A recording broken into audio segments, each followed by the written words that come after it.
अस्सलाम वालेकुम students, welcome to my YouTube channel. आज हम करने जा रहे हैं चैप्टर नंबर 2 की रिवीजन, क्योंकि पीपीएससी की हम लोग प्रिपरेशन कर रहे हैं। चैप्टर नंबर 1 कर चुके हैं। अब चैप्टर नंबर 2 की जो की पॉइंट्स हैं, मैंने आपसे कहा था कि आप साथ साथ नोट्स बनाएं, 1 पेज नोट्स, शॉर्ट नोट्स। तो इसी तरह से शॉर्ट नोट्स मैंने बनाए हैं। यहाँ पर कुछ जो मेन बातें थी चैप्टर नंबर 2 में वो यहाँ पर लिखी हुई हैं। तो चलें डिस्कस करते हैं चैप्टर नंबर 2 में क्या कुछ है इंपॉर्टेंट। सबसे पहले सेट की डेफिनेशन है collection of well defined and distinct objects. Well defined and distinct objects क्या होते हैं? डिस्टिंक्ट का मतलब मुख्तलिफ, वेल डिफाइंड का मतलब जिसे हम अच्छे से बयान कर सकें।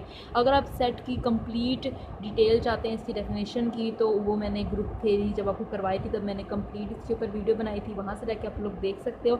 अब हम यहाँ पर डिटेल नहीं करेंगे, हम सिर्फ मेन बातें करेंगे जहाँ से MCQs बन सकते हैं। तो अब यहाँ पर यह है कि 3 डिफरेंट वेज हैं डिस्क्राइब करने के लिए एक सेट को। 3 वे से डिस्क्राइब किया जाता है। एक होता है डिस्क्रिप्टिव मेथड जिसमें हम कोई स्टेटमेंट देते हैं। एक होता है टेबुलर या रूस्टर फॉर्म जिसमें हम करली ब्रेसेस लगाकर कोमास के जरिए एलिमेंट्स को सेपरेट करके लिखते हैं। एक होता है सेट बिल्डर फॉर्म जिसके अंदर हम लोग एक वेरिएबल इंट्रोड्यूस करवाते हैं जो उस सेट के सारे जो एलिमेंट्स हैं, जो भी कंडीशन है वो उस सेट के सारे एलिमेंट्स को सेटिस्फाई करनी चाहिए, वो वेरिएबल सेटिस्फाई करता होता है। इक्वल सेट, 2 सेट इक्वल कब हो सकते हैं? अगर उनका ऑर्डर सेम हो और उनकी कोरस्पॉन्डिंग एंट्रीज भी इक्वल हो तो 2 सेट इक्वल कहलाएंगे। इक्विवेलेंट सेट के लिए सिर्फ ऑर्डर इक्वल होना ज़रूरी है, एलिमेंट सेम होना ज़रूरी नहीं है। इसका मतलब हर इक्वल सेट इक्विवेलेंट सेट होता है, पर हर इक्विवेलेंट सेट इक्वल सेट नहीं होता है। तो ये इंपॉर्टेंट बात है यहाँ पर। उसके बाद एम्पटी सेट जो है वो हर सेट का सबसेट होता है। हर सेट का सबसेट क्या होता है, इसका कॉन्सेप्ट थोड़ा सा रिवाइज करवा दूँ। 2 सेट्स हैं, एक सेट ए है, एक सेट बी है। ठीक है, ए के अगर सारे एलिमेंट बी सेट में हैं तो ए जो है वो बी का सबसेट कहलाएगा। अगर ए के सारे एलिमेंट बी में हैं पर बी का एटलीस्ट एक एलिमेंट ऐसा हो जो ए में ना हो तो ए बी का प्रॉपर सबसेट होता है और बी ए का सुपर सेट होता है। अगर ए के सारे एलिमेंट बी में आ जाएं और बी के सारे ए में चले जाएं, यानी दोनों सेट इक्वल हो जाएं, तो उसे हम इम्प्रॉपर सबसेट कहते हैं। तो इसका मतलब हर सेट जो है अपने आप का इम्प्रॉपर सबसेट तो होगा, क्योंकि हर सेट अपने आप के इक्वल तो होता है। जो सेट इक्वल होते हैं उन्हें हम इम्प्रॉपर सबसेट कहते हैं। तो एक बात ये पता चली कि एम्पटी सेट जो है वो हर सेट का सबसेट होता है और एम्पटी सेट हर सेट का प्रॉपर सबसेट होता है, और जो हर सेट है वो अपने आप का इम्प्रॉपर सबसेट होता है। तो ये बात यहाँ पर इंपॉर्टेंट है। उसके अलावा अगर हमें कोई सेट दे दिया जाए और उसके सबसेट्स निकालने हो तो हम उसके सबसेट्स निकाल सकते हैं 2 raise to the power order of that set. कि अगर हम ऑर्डर जितने उस सेट में एलिमेंट है उसकी पावर 2 पे चढ़ा दें तो हमें पता चल जाएगा कि इस सेट के कितने सबसेट्स हो सकते हैं। पावर सेट क्या होता है? पावर सेट किसी भी सेट का उसके जितने भी सबसेट्स हैं उन सबको कंटेन करता है, उसके अंदर उस सेट के सारे सबसेट्स आ जाते हैं। अगर हमें पावर सेट का ऑर्डर निकालना है तो उसके लिए भी 2 की पावर में हम ऑर्डर ऑफ दैट सेट ले लेंगे, क्योंकि पावर सेट में सारे सबसेट्स होंगे। तो जो हम total subsets number of total subset count करने के लिए जो फार्मूला लगाते हैं वही हमारे पास यहाँ पर आ जाएगा। एम्पटी सेट का जो पावर सेट होता है उसके अंदर एक एलिमेंट आता है जो कि खुद एम्पटी होता है। यूनिवर्सल सेट को यूनिवर्स ऑफ डिस्कोर्स भी कहते हैं। यूनिवर्सल सेट वो सेट होता है जो काफ़ी सारे सेट्स को अपने अंदर कंटेन करता है। जैसे फॉर एग्जांपल 1 2 3 अप टू 10 ये एक सेट है, इसे हम हर उस सेट का यूनिवर्सल सेट कहेंगे जिसको ये अपने अंदर कंटेन करता होगा। जिन सेट को अपने अंदर कंटेन कर सकता है ये हर उस सेट के लिए यूनिवर्सल सेट बन जाएगा। एम्पटी सेट जो है वो हमारे पास इम्प्रॉपर, हर every set A is an improper subset of itself, ये मैंने आपको बता दिया है। अब यूनियन की डेफिनेशन लिखी है कि ए यूनियन बी के वो सेट होता है जिसके अंदर जो ए के एलिमेंट कंटेन करता हो या बी के, या हो सकता है दोनों सेट के एलिमेंट्स इसमें आते हो। इंटरसेक्शन के अंदर जो ए और बी दोनों के एलिमेंट्स होंगे वो आएंगे, और डिफरेंस के अंदर ए के वो एलिमेंट्स लेने हैं जो बी के ना हो। सिर्फ ए के होंगे, वो बी के एलिमेंट्स ना हो, वो हमने A - B में लेने हैं।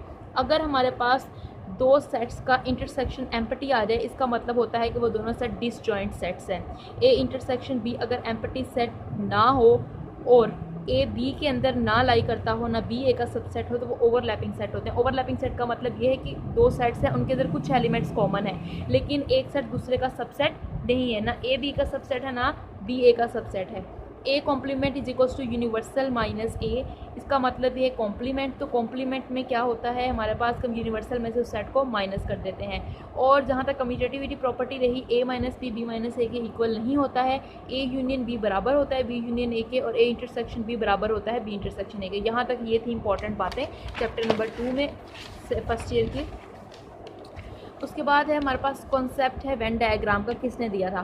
फर्स्ट टाइम जो कॉन्सेप्ट दिया गया था वो इंग्लिश लॉजिशियन था, मैथमेटिशियन जॉन वेन था। उसका नाम था जॉन वेन वेन डायग्राम का जॉन वेन ने दिया था 1834 से 1833 तक इसका दौरानिया था।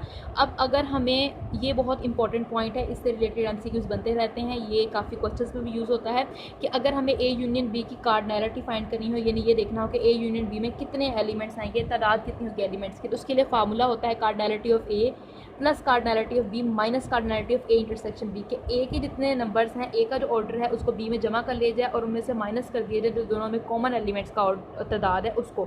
अगर ए इंटरसेक्शन बी एम्प्टी हो जाए, यानी कि ए और बी में कुछ भी कॉमन ना हो, तो कार्डिनैलिटी ए यूनियन बी के बराबर होगी cardinality of A plus cardinality of B के। अगर ए जो है वो बी का सबसेट हो, तो अब देखिए अगर ए बी का सबसेट हो जाएगा तो ए के सारे एलिमेंट बी में चले जाएंगे। जब ए यूनियन बी फाइंड करेंगे तो वो पूरा बी सेट ही आ जाएगा, तो ए यूनियन बी के टोटल नंबर ऑफ एलिमेंट्स बराबर हो जाएंगे total number of elements of B set के। बी सेट के जो हमारे पास एलिमेंट्स होंगे वो हमारे पास इसके इक्वल आ जाएंगे हमारे पास।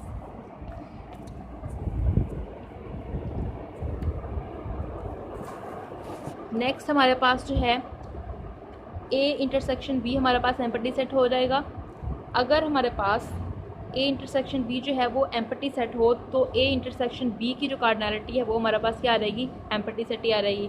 इसी तरह से अगर हमारे पास ए बी का सबसेट हो, तो cardinality of A intersection B जो है वो इक्वल होगी कार्डिनैलिटी ऑफ ए के, कि अगर ए के सारे एलिमेंट बी में हों तो ए इंटरसेक्शन बी के जो एलिमेंट्स होंगे, क्योंकि ए के बी में आ जाएंगे तो इनका इंटरसेक्शन सेट ए ही आ जाएगा, तो कार्डिनैलिटी जो होगी इंटरसेक्शन बी की वो ए के ही कार्डिनैलिटी के इक्वल आ जाएगी। अगर बी ए का सबसेट है तो cardinality of A intersection B cardinality of B के ही इक्वल आ जाएगी।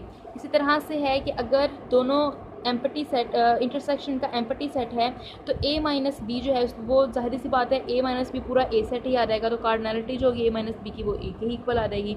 अगर ए और बी ओवरलैपिंग हो, ओवरलैपिंग का मतलब कुछ ना कुछ इसमें कॉमन हो, तो ए माइनस बी की कार्डिनैलिटी निकालने के लिए क्या करेंगे, ए की कार्डिनैलिटी में से ए इंटरसेक्शन बी की माइनस कर देंगे। क्यों माइनस कर देंगे, क्योंकि हमें ए माइनस बी में वो एलिमेंट्स लेने होते हैं जो ए के तो हैं लेकिन बी के नहीं, तो जो इनमें कॉमन एलिमेंट्स होंगे अगर उनकी तादाद को माइनस कर देंगे तो ए की तादाद में से तो ए माइनस बी की तादाद आ जाएगी। ए अगर बी का सबसेट हो तो ए माइनस बी की कार्डिनैलिटी 0 होती है, क्योंकि अगर ए बी का सबसेट है तो ए माइनस बी जो है उसके अंदर वो एलिमेंट्स लिखने होते हैं जो ए के हों पर बी के ना हों, पर ये तो सारे ही बी के हैं, तो फिर एम्प्टी सेट आ जाएगा। अगर हमारे पास कार्डिनैलिटी हमें निकालनी है बी माइनस ए की, अगर कार्डिनैलिटी बी माइनस ए की निकालनी है तो कार्डिनैलिटी ऑफ बी में से हम cardinality of A intersection B को माइनस कर देंगे, कि हम लोगों ने यहाँ पर ए इंटरसेक्शन बी को इसमें से माइनस कर देना है। अगर डी मॉर्गन्स के लाज हैं कि अगर ए यूनियन बी का होल कॉम्प्लीमेंट हो तो वो इक्वल होता है A complement intersection B complement के। अगर ए इंटरसेक्शन है तो यहाँ यूनियन हो जाएगा, अगर A intersection into B union C हो तो इंटरसेक्शन अब डिस्ट्रीब्यूट हो जाएगा यूनियन के ऊपर। ठीक हो गया।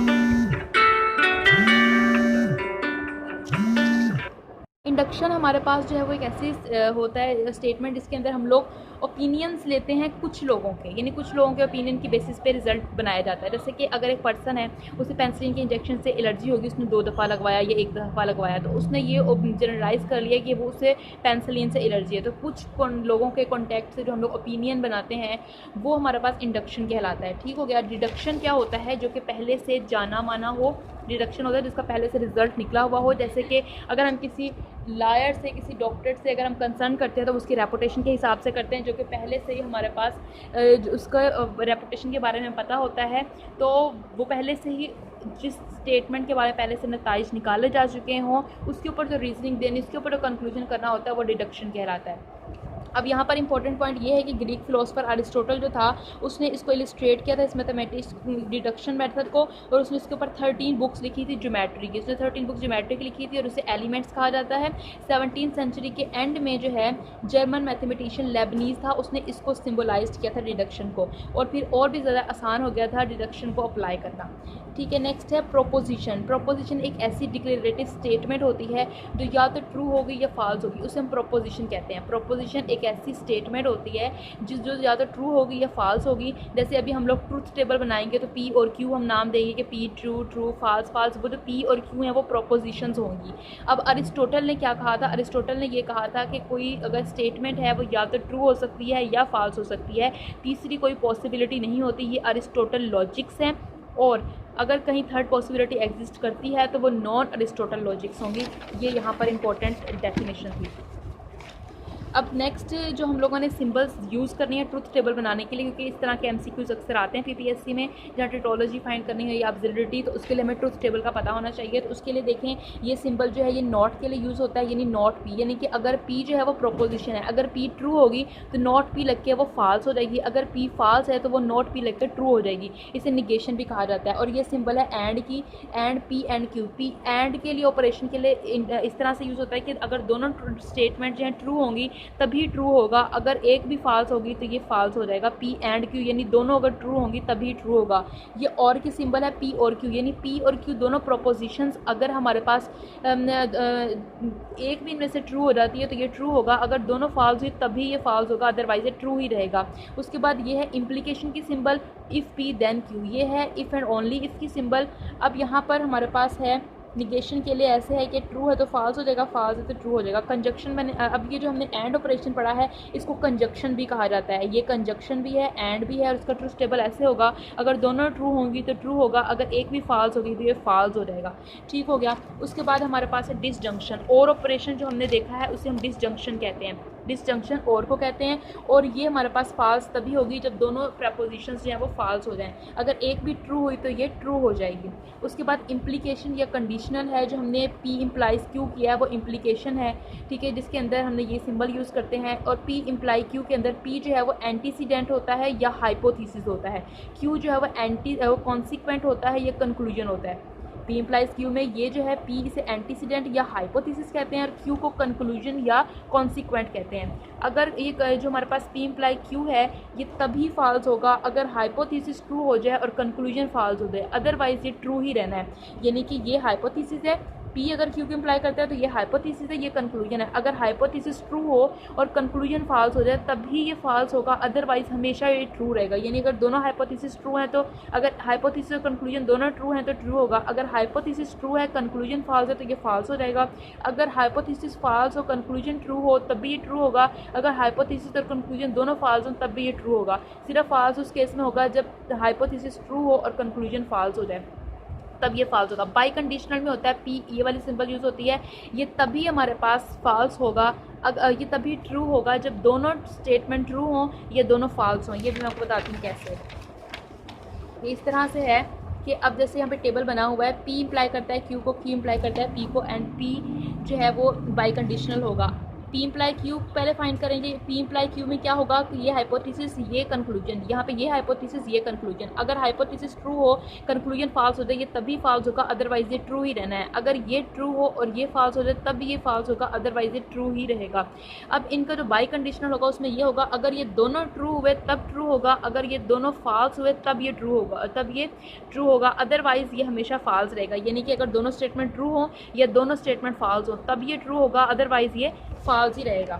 ठीक है। उसके बाद हमारे पास यहाँ पर है कन्वर्स, इन्वर्स और कॉन्ट्रा पॉजिटिव कैसे फाइंड आउट करते हैं। अगर पी इम्प्लाई क्यू, अगर ये हमारे पास हमारा स्टेटमेंट है, इसका कन्वर्स अगर फाइंड आउट करना है, इसका कन्वर्स हो जाएगा क्यू इम्प्लाई पी, यानी इनकी प्लेसेस चेंज कर देंगे। अगर इसका इन्वर्स फाइंड करना है तो negation P imply negation Q, position change नहीं करनी, सिर्फ negation P imply negation Q कर देना है। कॉन्ट्रा पॉजिटिव अगर फाइंड करना है तो negation Q imply negation P कर देना है, यानी इनकी प्लेसेस भी चेंज कर देनी है और नॉट भी अप्लाई कर देना है। अगर टिटोलॉजीज है, टिटोलॉजीज होती है एक ऐसी स्टेटमेंट जो ट्रू होती है all possible values of the variables के लिए इन्वॉल्व, इट इज़ कॉल्ड टिटोलॉजी। यानी कि जो हम ट्रूथ टेबल बनाएंगे, जैसे कि ये ट्रूथ टेबल बना हुआ है, इसके लास्ट में जो भी रिजल्ट आएगा, यहाँ पर जो भी स्टेटमेंट पूछी जाए, जो लास्ट वाला कॉलम होगा अगर उसमें सारे रिजल्ट्स ट्रू हो जाएंगे तो टिटोलॉजी हो जाएगी, अगर ये सारे फॉल्स हो जाएंगे तो अब्सर्डिटी हो जाएगी, अगर ट्रू और फॉल्स दोनों होंगे तो कॉन्टीजेंसी हो जाएगी। ये कॉन्टीजेंसी है, अगर ये सारे ट्रू आ जाते तो टिटोलॉजी हो जाती, अगर ये सारे फॉल्स आ जाते तो अब्सर्डिटी हो जाती। ये ट्रूथ टेबल किसी भी तरह का हो सकता है, एंड में कुछ भी पूछा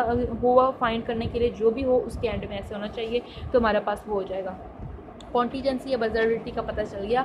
नेक्स्ट क्वांटिफायर एक ऐसा वर्ड होता है या ऐसी सिंबल होती है जो कन्वे करती है आइडिया ऑफ अ क्वांटिटी और नंबर, कि किसी क्वांटिटी या नंबर का, जैसे कि फॉर एग्जांपल यूनिवर्सल क्वांटिफायर है फॉर ऑल, एक और क्वांटिफायर है एग्जिस्टेंस यानी देयर एग्जिस्ट। ये दो क्वांटिफायर ज़्यादा यूज़ किए जाते हैं। अब मैं आपको एक और बात बता दूँ कि हम लोगों ने जो ट्रूथ टेबल बनाना होता है वो बनाना कैसे होता है। अगर हमारे पास दो प्रोपोजिशंस है, यानी पी और क्यू दो प्रोपोजिशंस है अगर हमारे पास, तो हम लोगों के पास हमने 2 की पावर में जितनी प्रपोजिशंस होंगी ना उतनी पावर चढ़ा देनी है। ये दो प्रोपोजिशन है तो 2 की पावर में 2 लिख देना, तो इसका मतलब 4 हमारे पास हमारे रिजल्ट्स आएंगे, यानी कि 4 आएंगे। तो जो भी 2 की पावर 2 लेने से आएगा उसको 2 पे डिवाइड कर देना, 2 पे डिवाइड करेंगे तो 2 आंसर आएगा।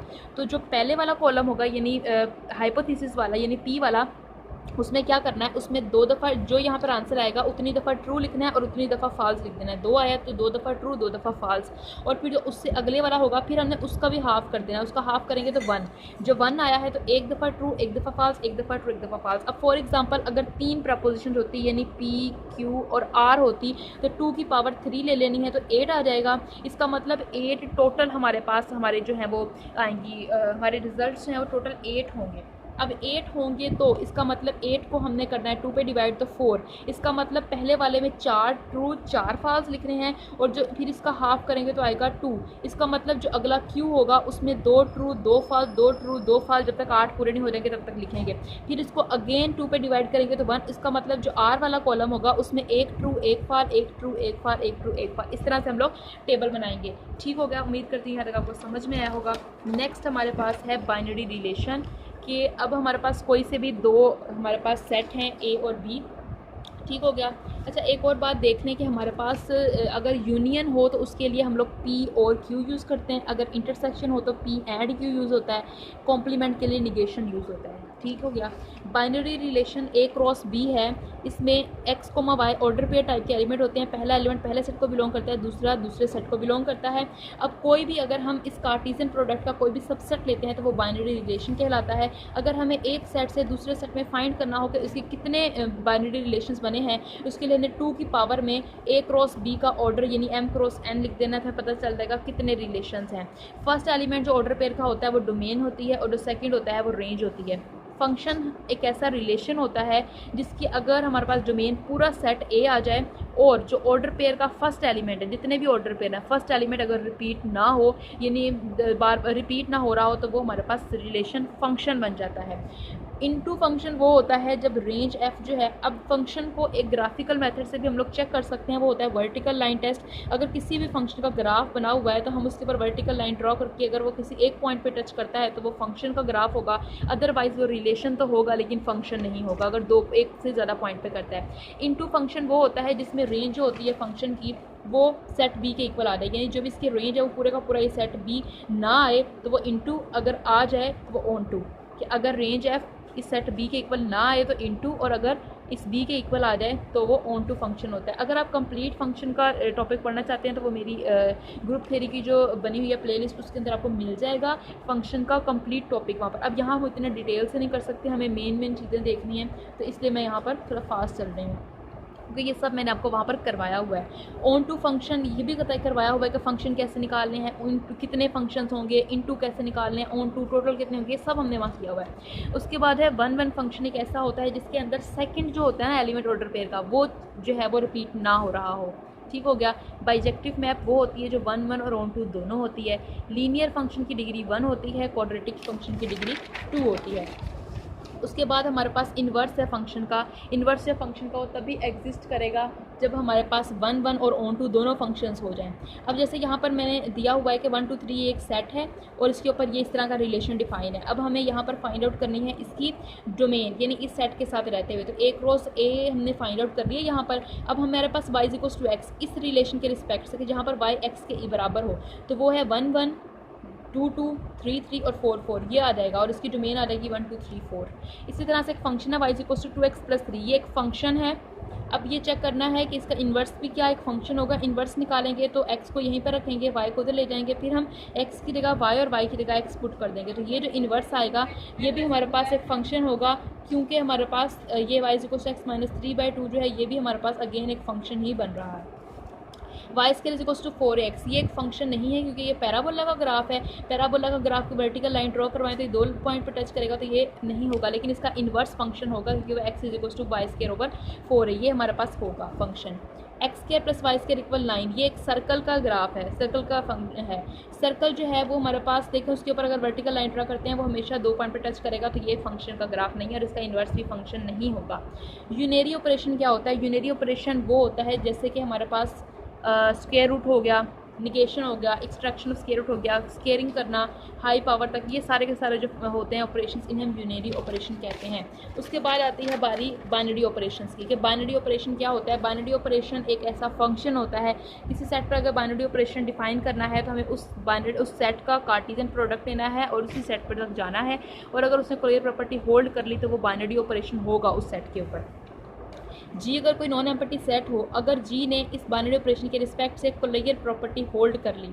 कोलेयर प्रॉपर्टी क्या है ये हम लोग पिछले जो है चैप्टर नंबर 1 में देख चुके हैं। कोलेयर एसोसिएटिविटी, ये सारा मैं दोबारा नहीं बोलूँगी, बस मैं ये बता रही हूँ कि जी ने अगर इंटरसेलिक कोलेयर प्रॉपर्टी होल्ड कर ली तो वो ग्रुपोइड बन जाएगा, अगर एसोसिएटिविटी होल्ड कर ली तो वो सेमी ग्रुप बन जाएगा, अगर ये तीनों होल्ड कर ली कोलेयर एसोसिएटिव आइडेंटिटी तो वो मोनोइड बन जाएगा, अगर चारों कर ली इन्वर्स को मिलाकर तो ग्रुप हो जाएगा, अगर पाँचवीं कम्यूटेटिविटी भी होल्ड कर ली तो वो अबेलियन ग्रुप हो जाएगा।